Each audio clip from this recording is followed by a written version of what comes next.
Ukraine's president plans to begin coalition talks after what appears to be a victory for pro-Western parties in Sunday's parliamentary elections.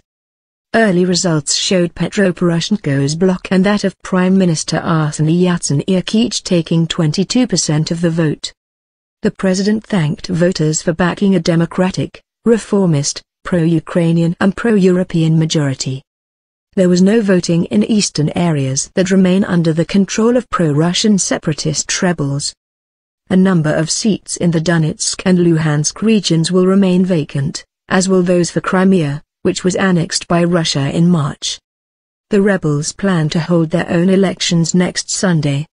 The legislative polls were the first since pro-Russian former president, Viktor Yanukovych, was driven from power in February after he refused to sign an agreement on closer ties with the European Union. Path to Europe. With 30% of ballots counted, Mr. Poroshenko's bloc, comprising his own Solidarity Party and Juda, led by former boxer champion Vitaly Klitschko, had 21.59% of the vote. But the People's Front of the president's ally, Mr. Yatseniuk, was fractionally ahead with 21.7%, according to the Election Commission.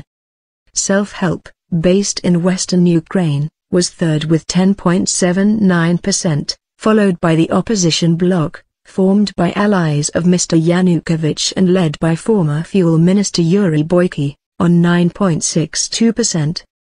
The Radical Party of Oleh Lyashko and former Prime Minister Yulia Tymoshenko's Fatherland were both polling above the 5% threshold for entry into parliament, while all other parties were so far below the minimum, including for the first time the pro-Russian Communist Party.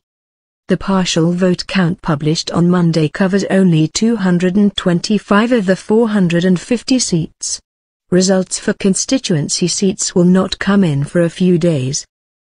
More than three-quarters of voters who took part in the polls gave strong and irreversible backing to Ukraine's path to Europe, Mr. Poroshenko said in televised comments. He said that in order not to lose time, coalition consultations should start on Monday. We have these 10 days when we must create the best government in Ukraine because no other government will cope with the challenges that the country is facing today, he added.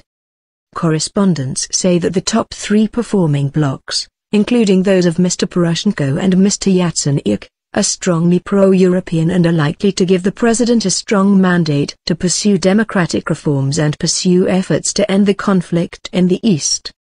Varied turnout. Turnout was more than 52%, according to the Election Commission.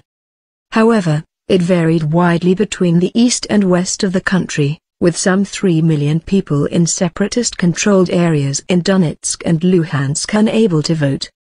International observers meanwhile expressed serious concerns over the effect the violence in the east of the country had on the election, with some candidates being attacked. Anger in eastern Ukraine at the overthrow of Mr. Yanukovych turned to unrest with separatists seizing government buildings and beginning an insurgency in April. At least 3,700 people have been killed since then, 300 of them in sporadic clashes between the Ukrainian army and separatists around Donetsk's airport since a truce was agreed on the 5th of September. The election comes amid an energy crisis, with Russia cutting off gas supplies to Ukraine in June in a dispute over unpaid bills. Ukraine's economy is also collapsing, with GDP forecast to fall between 7% and 10% this year.